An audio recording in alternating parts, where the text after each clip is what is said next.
Subscribe now and press the bell icon. Never miss an update. Recording by Moira Fogarty. The Art of War by Sun Tzu, translated by Lionel Giles. Part 12. The Attack by Fire. Sun Tzu said, "There are 5 ways of attacking with fire. The first is to burn soldiers in their camp. The second is to burn stores. The third is to burn baggage trains. The fourth is to burn arsenals and magazines. The fifth is to hurl dropping fire amongst the enemy." In order to carry out an attack, we must have means available. The material for raising fire should always be kept in readiness. There is a proper season for making attacks with fire, and special days for starting a conflagration. The proper season is when the weather is very dry. The special days are those when the moon is in the constellations of the Sieve, the Wall, the Wing, or the Crossbar, for these 4 are all days of rising wind. In attacking with fire, one should be prepared to meet 5 possible developments. 1.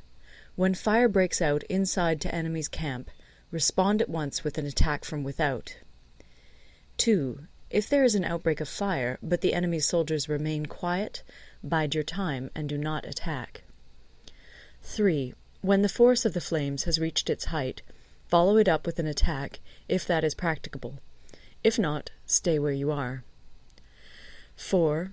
If it is possible to make an assault with fire from without, do not wait for it to break out within, but deliver your attack at a favorable moment.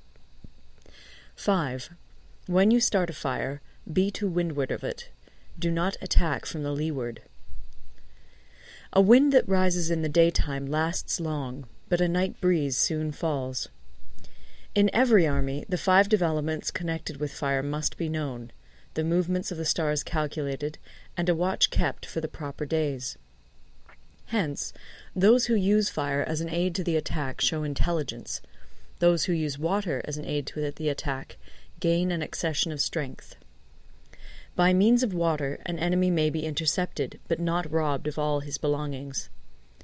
Unhappy is the fate of one who tries to win his battles and succeed in his attacks without cultivating the spirit of enterprise, for the result is a waste of time and general stagnation. Hence the saying, "The enlightened ruler lays his plans well ahead. The good general cultivates his resources." Move not unless you see an advantage. Use not your troops unless there is something to be gained. Fight not unless the position is critical. No ruler should put troops into the field merely to gratify his own spleen. No general should fight a battle simply out of pique. If it is to your advantage, make a forward move. If not, stay where you are. Anger may in time change to gladness.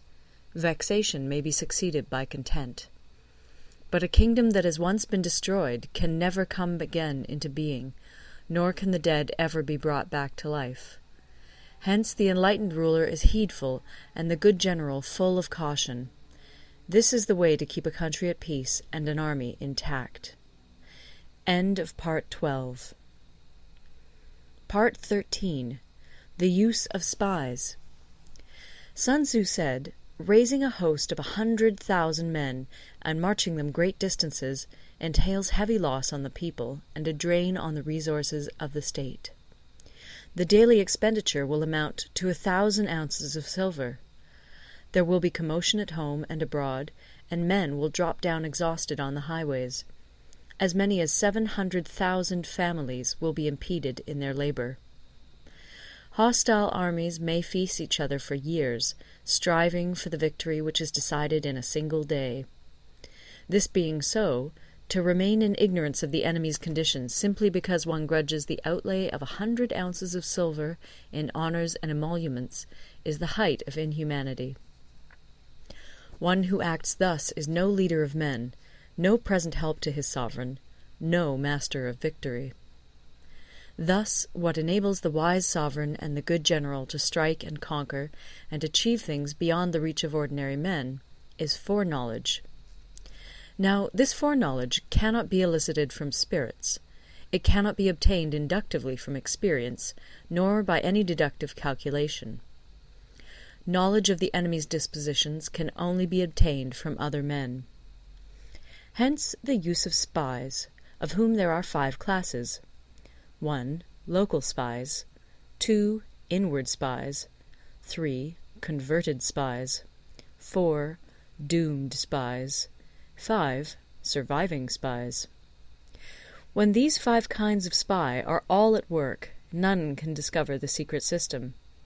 This is called divine manipulation of the threads. It is the sovereign's most precious faculty. Having local spies means employing the services of the inhabitants of a district. Having inward spies, making use of officials of the enemy. Having converted spies, getting hold of the enemy's spies and using them for our own purposes. Having doomed spies, doing certain things openly for purposes of deception, and allowing our spies to know of them and report them to the enemy. Surviving spies, finally, are those who bring back news from the enemy's camp.